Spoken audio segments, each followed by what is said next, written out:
Titans, welcome to another video. In this video we'll talk about the file upload feature. So in Titan Web, this is brand new. In Form Titan, you remember if you were to do a file upload, you could upload one at a time unless you were doing repeated.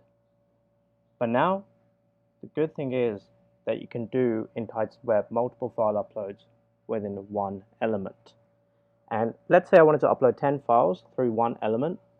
They all have to account to 30 megabytes, no bigger than that, as it will not work. So even if you're uploading 10 files, they must all equal to 30, or one file must equal to 30 or less. That's something you need to be mindful of. Here's a use case. Let's say we create contact. So we will go over here, we'll say this one will be first name. I'll just copy and tag it. And then this one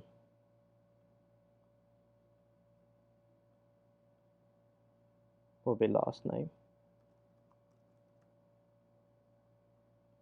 And we'll tag this also. And then what you want to do under the input, you have the file upload. And this is what it looks like. Alright, you can adjust the size to whatever you see fit. And then you're ready to go. So let's say if I go to my push, let's delete this one here. Let's create a brand new push. First one is going to create my contact. We'll go into mappings. Last name will be last name. First name will be first name. And then underneath the child, we will create files. Alright, because this is where we're going to push all the data to files. Content versions, same thing. In the mapping, the title, you can just choose whatever the title of those files are, which is simply the form/file upload element. First published location ID will be my contact, because that's where I want my files to be pushed.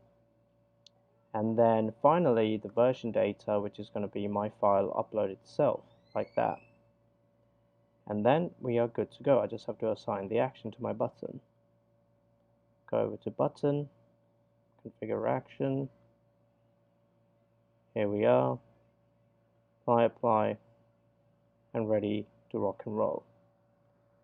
Now in the preview, what I can do is I can either drag files onto this if I want. So let's say, I've got a couple of files here which I'm just going to look to drag over. You can just drop them in here like this. That's one way of doing it.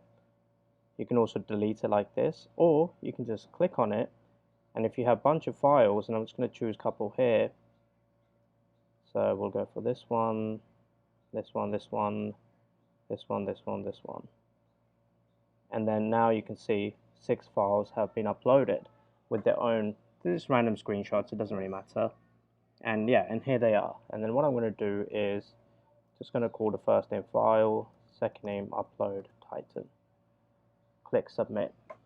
Right, now what it's going to do is going to start to push that data back to Salesforce with the related files. Okay, so it's been pushed. Let's go back into Salesforce here. There is my file upload Titan contact I've just created. And then here are the screenshots one by one. Alright, just random screenshots, but here they are. They've all been uploaded one by one, and they've pulled in their own title.